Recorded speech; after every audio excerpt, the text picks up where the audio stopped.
അറിവിൻ്റെയും കരുണയുടെയും ആഴക്കടലേ, നദി പോലെ അനുഗ്രഹങ്ങൾ ഒഴുക്കുന്നവനേ, നിന്റെ കാരുണ്യത്താൽ ഞങ്ങളിൽ നിന്ന് ദുഷ്ടതയും കലഹങ്ങളും രോഗങ്ങളും കാലാവസ്ഥയുടെ കെടുതികളും അണുബാധയും യുദ്ധത്തിൻ്റെ കെടുതികളും അസത്യപ്രചരണങ്ങളും ഇല്ലാതാകട്ടെ.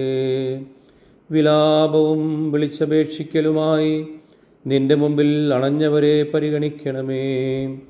രാത്രിയിൽ ജാഗരണമനുഷ്ഠിക്കുന്നവരുടെ യാചനകളാലും നീതിമാന്മാരുടെ അപേക്ഷകളാലും ധർമ്മിഷ്ഠരുടെ കാരുണ്യപ്രവൃത്തികളാലും നിവ്യമാരുടെ നിലവിളികളാലും ശ്രീഹന്മാരുടെ അർത്ഥനകളാലും മൽപ്പാന്മാരുടെ സത്യപ്രബോധനത്താലും ഭരണാധികാരികളുടെ കരുതലിനാലും അജപാലകരുടെ ജാഗ്രതയാലും അഭയാർത്ഥികളുടെ കഷ്ടപ്പാടിനാലും ഒന്നുമില്ലാത്തവരുടെ ദൈന്യത്താലും കൃഷിക്കാരുടെ അധ്വാനത്താലും സഹദേന്മാർ ചിന്തിയ രക്തത്താലും മൗദനന്മാരുടെ സഹനത്താലും പരിശുദ്ധന്മാരുടെ ഗണങ്ങളാലും മാലാഖമാരുടെ 9 നിരകളാലും കർത്താവേ, കാരുണ്യത്തോടെ ഞങ്ങളെ കടാക്ഷിക്കണമേ.